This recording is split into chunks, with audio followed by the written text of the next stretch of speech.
Hace unas semanas, un grupo de padres de la diócesis de Hamburgo hicieron llegar al Vaticano la gravísima situación en que se encuentran los colegios católicos de la diócesis. Por decisión del obispo, se está ya implementando, enseñando en ellos la ideología de género, la ideología woke. Los padres están lógicamente alarmados, asustados, porque eso se les está enseñando a sus niños desde la más tierna infancia. Y han hecho saber al Vaticano su preocupación y le han pedido al Vaticano que intervenga, que eso lo prohíba. Esta semana han recibido ese grupo de padres, crearon una plataforma para defenderse, han recibido un mensaje, la respuesta del Vaticano. Ha sido el subsecretario del Dicasterio para la Educación Católica el que les ha escrito muy amablemente, les ha dicho que la doctrina de la Iglesia no ha cambiado. Desde el documento del año 2019 publicado por ese Dicasterio de la Educación Católica, queda claro que la ideología de género es contraria a los principios católicos. El Vaticano les ha dicho que la doctrina de la Iglesia sigue siendo la misma y que no están de acuerdo con la ideología de género. La teoría era correcta y es correcta. Lo que sucedía y sigue sucediendo es que no se hace nada. Los padres que están frustrados les dan la razón, pero no se hace nada para evitar que ese daño que se está cometiendo contra los niños se evite. No se hace nada.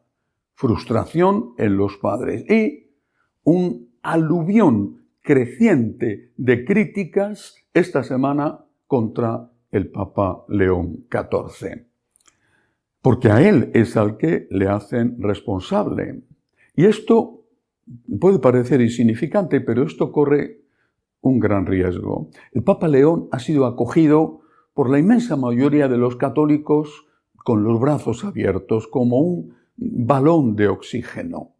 Pero en la medida en que ocurren hechos como este, y no es el único, pues se va creando una corriente de opinión que amenaza en convertirse en un tsunami contra la imagen del Papa, que puede pasar a la historia como aquel arzobispo español del que se decía que era tan bueno, que no podía ser peor.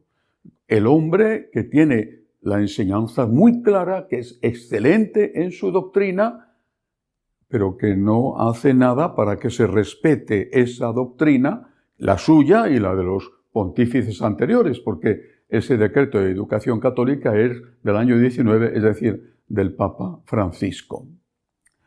Este es un punto de vista que hay que tener en cuenta, pero creo que para ser justos hay que ver también otros aspectos de la realidad. Primero, cuando fue elegido el Papa León, fue una opinión común de los que observan la vida de la Iglesia que el Papa entraba en un campo lleno de minas.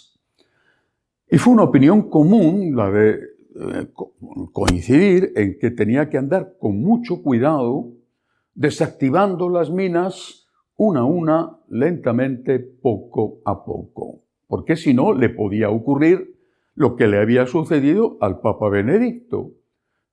Algunos no tienen memoria histórica, pero es que no hace tanto tiempo. El Papa Benedicto sufrió una campaña feroz cuando en el año 2010 y 2011, empezaron lo que entonces se llamaban los cuervos a filtrar información de las cosas negativas que había en el Vaticano, y eso estaba orquestado por los medios de comunicación y por otras fuerzas poderosísimas que actuaban dentro y fuera del Vaticano, orquestado para atacar al Papa Benedicto y exigir su dimisión. Fue lo que se llamó el annus horribilis del Papa Benedicto, que presentó la dimisión, como todos sabemos, a principios del año 2013. Pero Las voces críticas en el mundo entero de los medios de comunicación, de prácticamente todos, porque prácticamente todos son de izquierdas, las voces críticas eran durísimas, la exigencia de dimisión era continua. Benedicto es un inútil, Benedicto no puede gobernar la Iglesia, Benedicto no es capaz de controlar la corrupción, tiene que dimitir, tiene que dimitir, tiene que dimitir. Todo eso estaba perfectamente organizado. Desde dentro, con los ecos de lo que se hacían, pasaba adentro con los ecos que se hacían fuera. Al Papa Leo le puede pasar exactamente lo mismo. Por eso recuerdo que en el primer momento ya se dijo, el campo está lleno de minas, tiene que ir desactivándolas poco a poco. Pongamos un ejemplo. A una persona le han colocado uno de esos chalecos bomba y llega el artificiero a intentar desactivar el chaleco bomba. Tiene que actuar lentísimamente y el interesado, el que lleva el chaleco y su familia y los demás, pues están desesperados al ver lo lento que va el artificiero. Pero es que si se precipita, si tiene prisa, corre el riesgo de que explote la bomba matando al que la lleva encima y matándole también a él.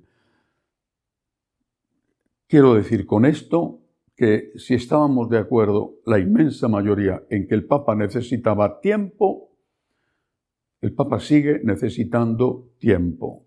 Un punto de vista, otro, muy importante, otra cuestión, la situación económica de la Iglesia. Más allá de los balances anuales que presentan una realidad que no existe, se sabe que el déficit estructural de la Iglesia es de al menos 50 millones de euros al año. Y que el déficit de las pensiones de los empleados vaticanos alcanza los 1.000 millones de euros. El óbolo de San Pedro, esa colecta para ayudar al Papa que se hace una vez al año en la fiesta de San Pedro y San Pablo, el óbolo de San Pedro apenas cubre el 17% del gasto de la Santa Sede. Y de ese óbolo, el 25% lo están poniendo los norteamericanos. Y los alemanes solo ponen el 2,8%. Y dirá, bueno, pero entonces la Iglesia no depende de los alemanes. No es cierto. Depende muchísimo. ¿Por qué? Los alemanes no dan su apoyo al óbolo de San Pedro, porque si lo dan al óbolo, allí entra en una caja y eso, ¿quién se lo agradece? Nadie. Por el contrario, la Conferencia Episcopal Alemana, que tiene un presupuesto, que tiene unos ingresos solo de los impuestos que cobran a los católicos bajo amenaza de declararles apóstatas, solo mediante ese impuesto extraordinario que tienen que pagar los católicos, tiene unos ingresos de 6.500 millones al año. Muchísimo más, sin comparación, que todo el presupuesto de la Santa Sede. 6.500 millones solo por vía de impuestos, más todos los demás ingresos que son ingentes. Es riquísima, pero no ayuda al óbolo de San Pedro. ¿Qué es lo que hace? Pues patrocina a los dicasterios del Vaticano, pagando proyectos, jornadas mundiales, congresos o incluso lujosas cenas a los delegados de una u otra comisión. Y eso hace que esos dicasterios le deban un montón de favores a la Iglesia alemana. Y los prefectos de esos dicasterios tienen que ir a suplicar, con educación, por supuesto, tienen que ir a pedir, ¿me puedes mandar unos cuantos milloncitos porque tengo este proyecto, tengo esta jornada mundial, tengo esto? Y naturalmente la Iglesia alemana, con su generosidad, se los da. Y luego, esos favores, más pronto o más tarde, se cobran. Si ese dinero, por ejemplo, un 10% de lo que se recauda con los impuestos extraordinarios a los católicos, nada de donativo, es obligatorio pagarlo. Un 10% de los 6.500 millones, sin contar el resto de los ingresos que son ingentes. con 650 millones, que es el 10% de los 1.500, el óvulo de San Pedro, que tiene 58 millones, el óvulo de San Pedro tendría todos los años más de 700 millones. Pagaría de sobra el presupuesto de la Santa Sede. Y en un par de años acababa con la deuda terrible del plan de pensiones de los empleados del Vaticano. Pero eso no les interesa a los alemanes. Les interesa que los dicasterios le pidan favores y les deban favores. Insisto, favores que después, de una forma o de otra, se cobran.